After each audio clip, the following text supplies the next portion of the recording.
I was born not far from here in a town called Shepparton, and I grew up in Mildura, but this is my first time to Victorian camp.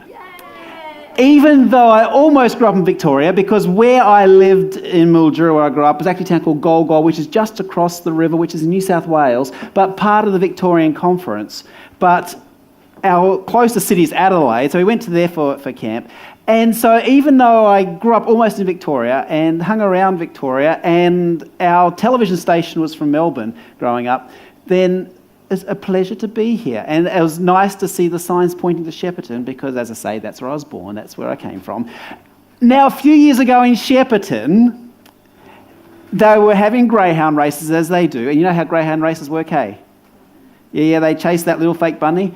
If you watch the screen, Tim, have we got the greyhound races to show these guys? Don't usually show greyhound races in sort of churchy type things, eh? But hey, watch what happens. Startled by the lights and the noise, popped onto the track and then made for a hasty exit. Outsider Ginny Lou, who was in third place at the time, set off after the real live bunny. Stewards reviewing the race footage declared the event a no race, and the $32,000 wagered on the race was returned to grateful punters. You see what happened, hey? That was just down the road from here at Shepparton. So race 8, off they go. There's 6 dogs running, and Jenny Lou, who's coming third at the time, a real bunny comes across the track. Jenny Lou turns and chases the bunny. I don't know if Jenny Lou got that bunny. She apparently jumped over the fence and off she went. But when I saw that greyhound race, I thought, go Jenny Lou.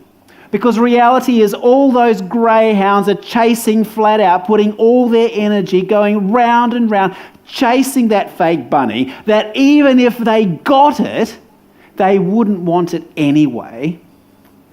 Whereas Jenny Lou had the sense that when she saw the real bunny, she'd turn on her heels and off she goes.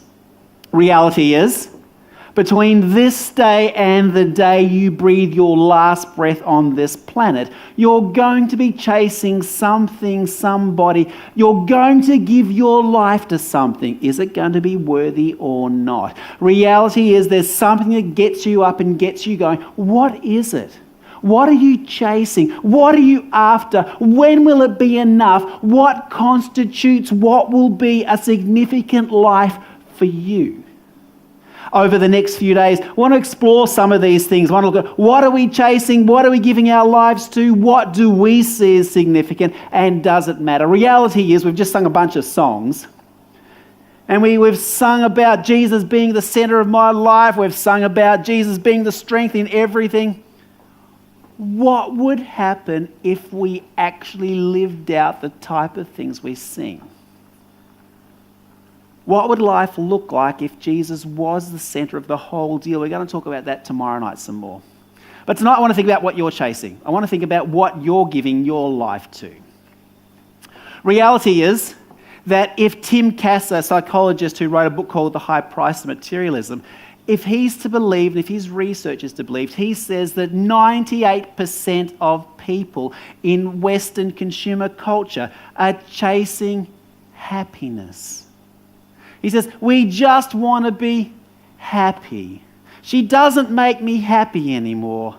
I just want to be happy. When parents hold their little babies, and if you were to ask them, what's your dream for this baby? What is it? I just want them to be happy. Is there a problem with being happy? Of course not. It beats being sad. But if Tim Cass's research is correct, we're the first society in the history of our planet where happiness is our primary goal, where we think happiness is something we deserve. So Tim Cass says 98% of us are saying we want to be happy. We're going to talk about the difference between happiness and joy on Sunday. So, what's going to make us happy?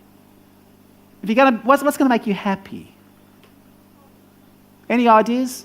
It's hard to see you with the lights shining in my eyes, but any ideas on what's going to make you happy? Holidays. Holidays are going to make you happy. Holidays are going to make you happy, yes. So what are we going to do to get holidays? Be a school teacher. You work to have holidays. Yeah, what else is going to make you happy? Heater's going to make you happy. What about if you won lotto? Would you be happy? What about if you won lotto and then paid your tithe on the lotto? Would you be happy? Because then you wouldn't feel so guilty. Reality is Robert Banks, he did a study of all these lotto winners, and he finds out that 2 years later, they're no happier than they were before they won the lotto. In fact, they had a spike in their happiness, but it pretty much went back to where it was. Why? Because all they did was shift their comparisons. And where they were comparing here, now they're comparing there, and they're still unhappy. However, Tim Kasser and also a guy in Australia called Clive Hamilton wrote a book called Affluenza. There's 3 books called Affluenza. Clive Hamilton wrote one of them. Talks about how we're addicted to happiness, but we think that happiness is going to be delivered by stuff. Stuff and experiences. Interestingly enough, if you're looking at people who are aged 35 and over, they think happiness comes in having things. Now, this is generalizations, of course. If you're looking at under that, they still think that happiness comes in earning more money, but rather than putting that into things, they want to put it into experiences, like holidays and jumping out of planes and jumping on bungee cords, and that's what's going to... So it's experiences and stuff. Either way, it's the same thing. Either way, we think if I had more money, then I would be happy. So here's the grid. Tim Kasser says we live by this grid where he says that time equals... What's time equal? Money. How do you know that time equals money? You just know, hey, time equals money, and money equals things and experiences, and things make me happy. So, time equals money, money equals things, and things equal happiness. That's the grid we live by. Now, you and I might say, well, that's not stacking up. But reality is, Tim Kasser, and lots of other research says the same, Tim Kasser says 98% of us just think that way. He calls it the materialistic values orientation. And he says we think this way just because that's how we grow up. That's how we've been taught to think. That's how all society orients. He says it's the pool we swim in. We just think that's how life works. He calls it consumerism. Now, consumerism isn't so much what you own, by the way.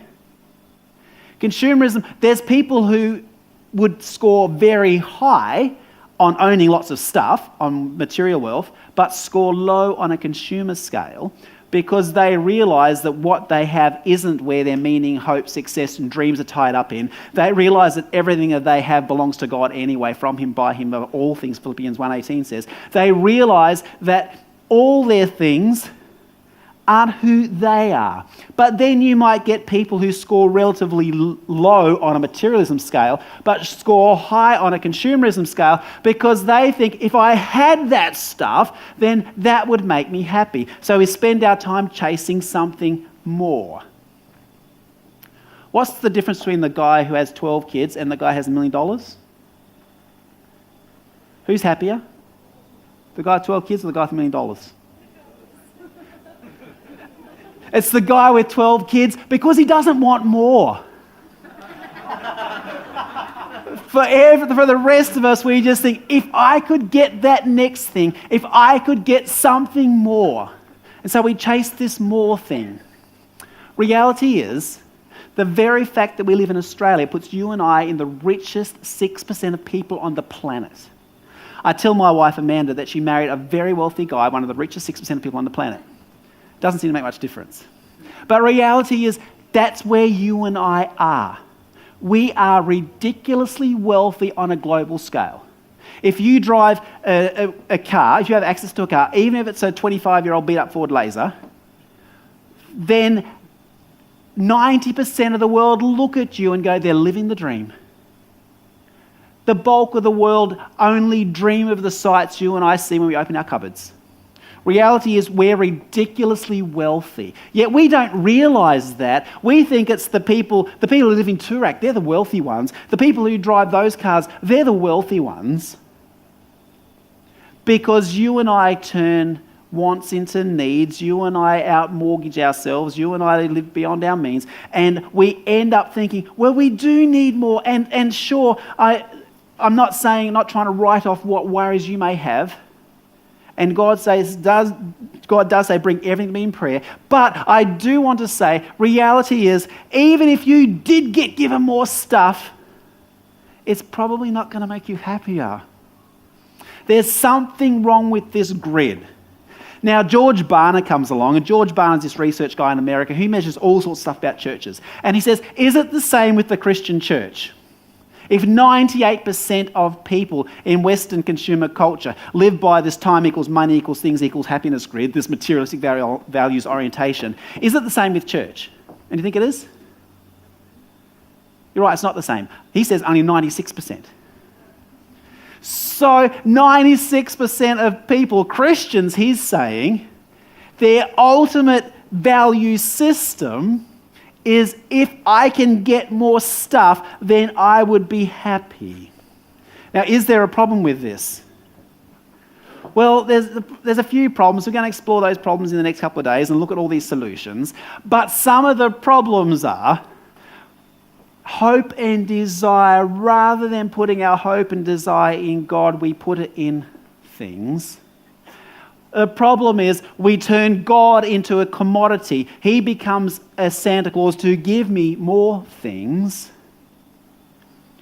And so we end up living this life where we think that if I could just get more stuff, then it's going to be okay. But what happens with that? So remember the grid? Time equals, and money equals, and things equal happiness. Here's the problem. What takes my time takes my money, which takes my things, which takes my happiness. Now you might think, well, that's silly, but reality is Tim Casser and another guy called Oliver James, not Jamie Oliver the chef, this is a guy called Oliver James who also wrote a book called Affluenza. He's saying this is what we think in our culture. Here's the problem. If whatever takes my time, takes my money, takes my things, takes my happiness, whatever takes my time, takes my happiness, then we have a time problem. Because in this grid, am I going to get to know my neighbours? No, why? Because that takes time. And time, that means it's taking my money, taking my things, taking my happiness. This is why, as consumerism goes up, community connectedness, loving relationships goes down. And where you get a culture that scores higher on consumerism, it's also a culture that scores lower on connectedness and community. The guy who I talked about, Tim Casser, he actually measured societies by the number of televisions per head of population, not that television is the only thing delivering this consumer message. And tomorrow night we're going to talk about how we get that message and what we do about it. And the reality is that we're going to live in consumer society and you're going to buy clothes and cars and all those things, and that's good. But we're going to talk about how do we do that? How do we live in consumer society without being dragged down into it? But he says, number of televisions per head of population delivering that consumer message. Other reality is you get 3,000 messages a day telling you need to buy more, telling you need something else, telling you you're not good enough how you are at the moment, telling you your skin's not clear enough, your hair's not shiny enough, and we'll talk about it tomorrow night. But he's saying number of television per head of population, as that goes up, community goes down, isolation goes up, loneliness goes up, and you see that happening around us. Clive Hamilton, he measures Australian society on this measure of well-being. And he says, we're increasingly isolated. We have more but less. We have better and better homes, but less and less people caring about each other in them. We live closer together but are disconnected. That has some huge implications. Reality is consumerism destroys community. The opposite of consumerism is not anti-consumerism. Because reality is consumerism can take any system and turn it to its own ends, because consumerism doesn't have its own set of values apart from the ability to create product and create commodity.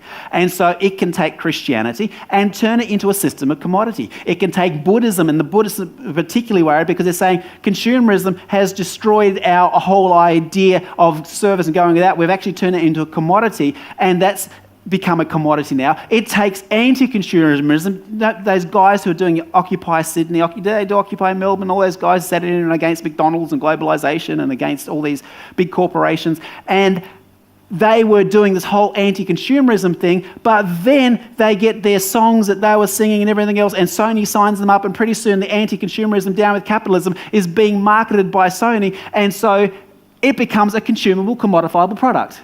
Their symbols, their slogans get put on T-shirts. And so anti-consumerism gets commodified and turned into something to consume.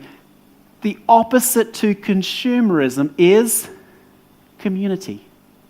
The opposite to consumerism is relationships. The opposite to consumerism, what we talk about on these little signs here, we've said love wins, where we talked about this whole reclaim idea.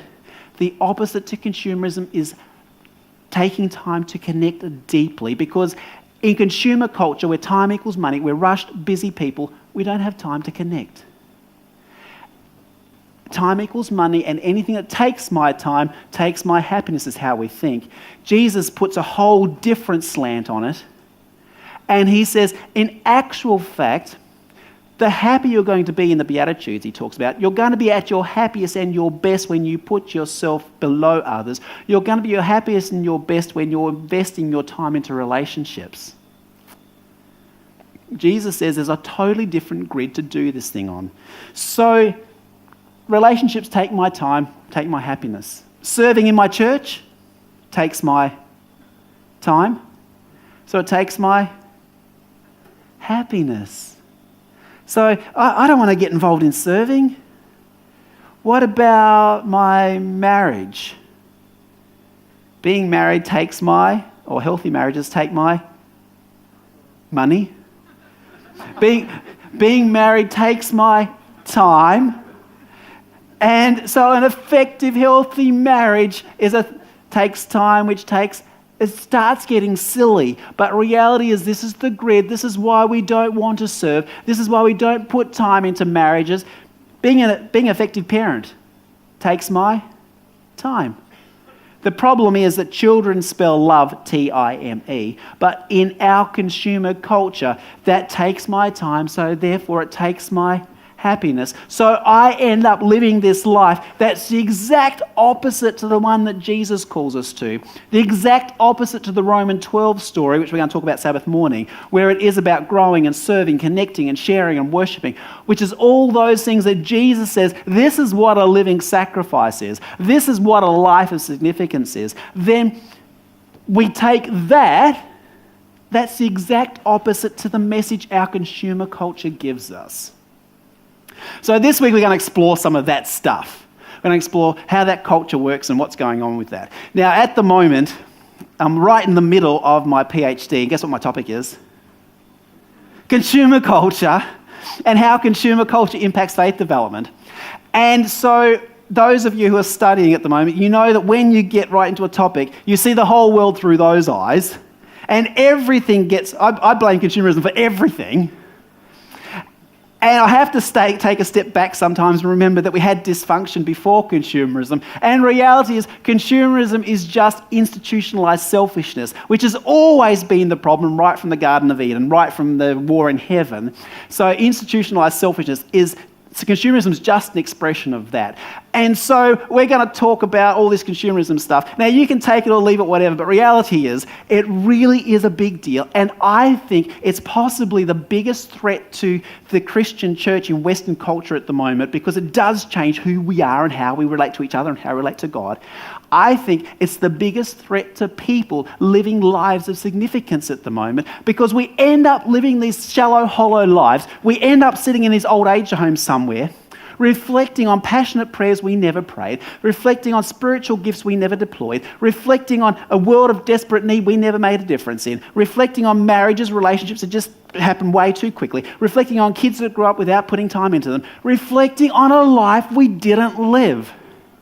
And I think that's the biggest danger of consumerism. It drags us into this life of let's get this and let's get that and look like this and get something else, and it all might be nice and it mightn't seem bad, but it's at the expense of loving and growing and serving and connecting and sharing and those things that matter not just for now, but those things that matter for eternity. It's at the expense of significance. You might be successful, but there's a huge difference between success and significance.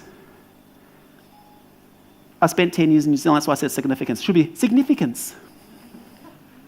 There's a big difference between the two, and we're going to talk about that this week as well, what that difference is.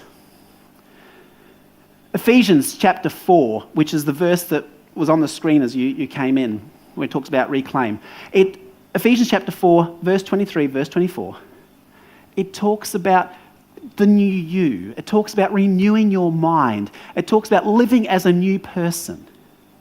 Paul, who wrote Ephesians, that letter to Ephesus, before he wrote to those guys, he also wrote a letter to the church in Rome, and he called that one Romans. And in that letter, in Romans 12, he talks about a similar thing. He talks about renewing your mind, but he says, be a living sacrifice, or as Eugene Peterson paraphrases in the Message Bible, he says, in your ordinary everyday life, you're eating, you're sleeping, you're going to work, walking around life, place that before God as an offering. It says, embracing what God does for you is the best you can do for him. But then it says, don't become so well adjusted to your culture that you fit in without even thinking.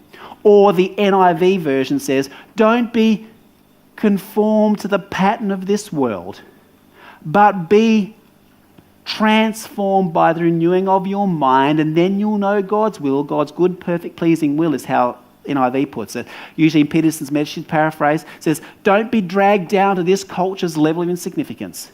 Instead, fix your attention on him. Readily recognize what he wants from you. And unlike this culture around you that's always dragging you down to its level of maturity, is how Eugene Peterson paraphrases it, God brings out well-formed attitudes in you. So don't be conformed to the pattern of this world. The biggest danger is not that you're going to wake up one morning and just think, I'm not going to believe in the Ten Commandments anymore, and I'm actually going to go and do all these bad things. The biggest danger is not that you're going to wake up one morning and just think, let's throw this whole Christianity thing away. The much bigger danger is that you're going to be conformed to the pattern of this world, and you're going to fit in without even thinking. Because that's where the natural drift goes. And Paul pointed that out 2,000 years ago, almost 2,000 years ago. He says, the natural drift is that you're just going to be conformed. You're just going to fit in. As he says, you're going to be dragged down to this society's level of immaturity without even thinking. What's the alternative? He says, fix your attention on him. Readily recognize what he wants from you. And that's why it's a great thing that you're at camp. Because you're taking some time aside and you're saying, for this space, time doesn't equal money. In fact, I'm going to invest some of my money in being at a space where I'm in community, where I'm with other people, where I'm focusing on Christ, where I'm making space and time to reevaluate, recalibrate, rethink who I am in relation to him. And I think it's wonderful that you've put yourself in a space where for the next few days, we're going to think about a whole lot of things, and you'll get time to recalibrate, rethink, and you spend this time thinking, what am I giving my life to? Reality is you're going to chase something, and weeks are going to turn into months, and months are going to turn into years. And like those greyhounds, you're going to go real hard going after something round and round and round. If you got it, would it matter? Or when the real bunny races across the track, do you know what it is? And are you going to go after something that actually matters? A life of significance. as we sing our last song about lead me to the cross. Think of the words where it talks about everything I once held dear, I count it all but lost, because reality is, in the light of Jesus, we'll talk about this tomorrow night and on Sabbath, everything else fades away and doesn't seem to matter all that much. When we look at a life of significance, it's living by a different grid, it's chasing a different bunny, it's going after something different and putting your energy into allowing Christ to dwell in and through you, living a life of significance. And that's a different life, that's a different story, and that's the story we want to explore for the next few days. To come to you now, and having sung about ridding ourselves of self and focusing on you, may we allow you to dwell richly in us and work in and through us. And as we think about the culture around us, may we not fit in without even thinking, but may we take this space and this next few days to think about who we are, to recalibrate, rethink and reset who we are in the light of you. And we just thank you that we get this space to worship you together. We thank you, a God who wants to dwell in and through us now. Amen. Amen.